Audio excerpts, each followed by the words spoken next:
Pushpa fans అని వచ్చి చూస్తారు సినిమాకి. దేవరాలేదు ఏమీ లేదు, ఇది ఒకటే గేమ్ చేంజర్. తర్వాత ఓజీ, ఈ రెండు చాలు. ఎంత చింపేసిద్ది సినిమా. ఓజీ వచ్చింది, గేమ్ చేంజర్ సరిపోయింది. ఇంకే సినిమా వద్దు, ఈ రెండు చూసుకుంటారు చాలు ఫ్యాన్స్. ఎలా అనిపిస్తుంది అన్న ఈ కటౌట్ చేస్తుంటే విజయాల్లో? ఇంటి పోతుంది. ఈ సూర్యుడిని చూడాలా మన్నం చూడాలి అర్థం కావట్లేదు. సూర్యుడు కూడా దిక్కు కనిపెడుతుంది, మా అన్నం చూస్తే చాలు. తినేందుకు కూడా కడుపు నిండిపోతుంది. మాకు తినాల్సిన అవసరం లేదు, మన్నం చూస్తే చాలు. పండగ ఒక 10 రోజుల ముందే వచ్చిందంటారా? పండగ అసలు మా ఓడి చేస్తే చాలు, పండగ ముందుంటుంది. సంక్రాంతి అవసరం మా ఓడి చాలు పండగకి. ఇప్పుడు బాలబాబు కూడా లేదు, ఇంకా ఒక మా ఓడి చాలు. బాబాయ్ బాబు కూడా వెళ్ళిపోయింది పక్కకి. Only game changer. Balababu movie పేరు కూడా తెలియదు, మూవీ కూడా లేదు. ఒక గేమ్ చేంజర్ ఊరికి వెళ్ళిపోయింది, రాకెట్ కూడా వెళ్ళిపోయింది. గేమ్ చేంజర్ తిప్పేసిద్ది సినిమా. World record. ఇప్పుడు గోబర్ సార్ రామ్ చరణ్ గారు శంకర్ గారి కాంబినేషన్లో గేమ్ చేంజర్ మూవీ రాబోతుంది, ఎలా ఉండబోతుంది?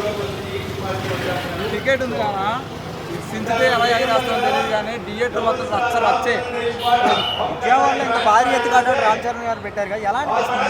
నా లైఫ్లో నేను పట్టి 23 సంవత్సరాలు విజయవాడలో ఇప్పటి వరకు నేను అంటే నేను ఆన్సర్నే.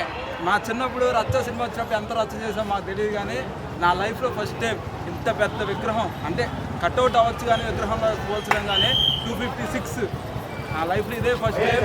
అలానే ఏ హీరోని నేను తప్పనంటే నా లైఫ్లో చూసి ఫస్ట్ ఫోటో ఇదే. నా చిన్నప్పటి నుంచి ఇప్పటికి నేను చాలా హ్యాపీగా ఫీల్ అవుతున్నా.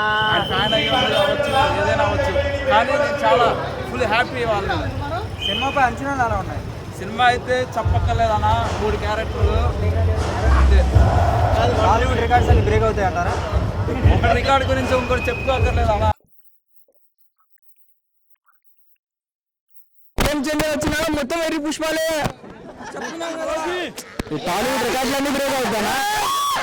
టాలీవుడ్ రికార్డులన్నీ బ్రేక్ చేస్తా. రికార్డులు అమ్మ మొగుడు రామ్ చరణ్, ఇక టార్గెట్ లో మొత్తం బాబ్స్ అమ్మ మొగుడు, మాస్ అమ్మ మొగుడు ఆల్రెడీ రామ్ చరణ్. ఫైట్స్ ఎలా ఉండిపోతున్నాయి అన్న? ఫైట్స్ కానీ డైలాగ్స్ అని మొత్తం ఉంటాయి.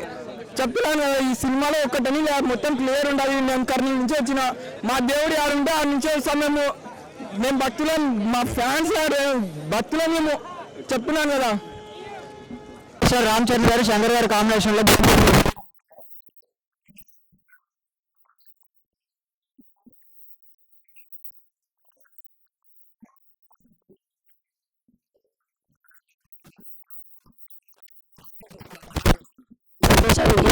అదుపులు. అది మాకు ఆయన దిక్కు, ఆయన మా దేవుడు. అది ఫైట్స్ ఎలా ఉండదన్నా బ్రో? సించబోతున్నాయి